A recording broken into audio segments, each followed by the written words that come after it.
All right, today we are live, and I'm actually at Woodford Reserve at the LeBroten Graham Distillery, which has been here in some form or another since 1812. It was Elijah Pepper and then Oscar Pepper, and it was really the combination of James Crowe, who was a Scottish chemist, and Oscar Pepper, who really kind of changed the way bourbon was done, at least in that particular time period. So some of the most important innovations in the industry actually came out of this facility. And then, like a lot of things, you know, brands and companies and facilities and ownership have bounced around many times over the years, but essentially it finally landed in the late 90s, mid 90s in the hands of Brown-Forman, I think, for the second time. And that's when all of the renovations took place. A lot of beautiful historical buildings here, so it's worth coming here just for that.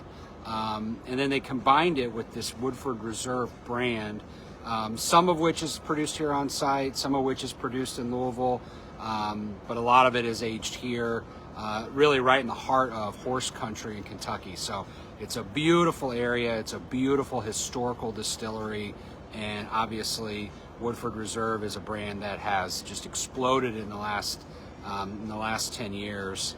And so let's just dig right into it. So 90.4 proof. You know, I would say that this is essentially designed to be one of the more approachable, everyday drinking, easy drinking bourbons. So what you're looking for here, so I get that signature Brown-Forman brown sugar with a little bit of spice. There's definitely an orchard fruit component. You get that apple, you get that pear. It's very soft. There's kind of a butterscotch note to it as well. Maybe a touch of vanilla. But a really nice soft nose with just sort of a touch of spice. And then obviously that brown sugar layer over the top. I get that in Old Forester, I get that in Woodford. Fantastic. Let's take a sip. I saw the receipt on my Glencairn here, so.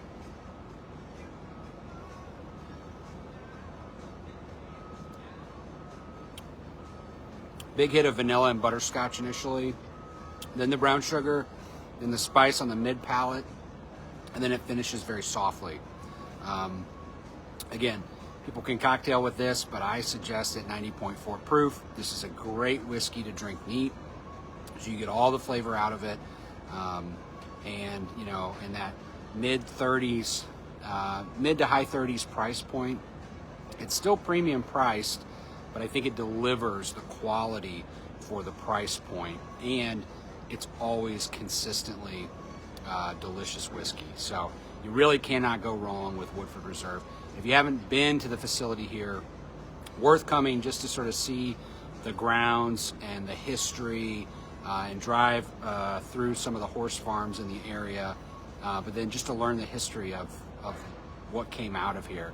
I mean, really between Oscar Pepper and James C. Crowe, Old Crow, essentially that was the Pappy Van Winkle. I mean, there is a 20-year period where essentially that was the best whiskey being produced anywhere in the world. And that reputation stayed with it for 80, 90 years, all the way through National Distillers, all the way through a different facility, also on Glens Creek. But eventually, once Beam got a hold of it, turned it into what it is now, which is kind of a bottom shelf 3-year. Isn't bad, but isn't really what it was. So what Woodford has done is taken at least the history of that, put a different brand on it, but really made something fantastic out of it. And I would hope at some point the Beam folks, you know, actually do some reading on that and decide, hey, we should do something with that Old Crow brand, because it really deserves to be elevated. But that's exactly what's happening here with Woodford Reserve and all the history that's at this facility. So if you haven't been here, I think you should check it out. All right, cheers.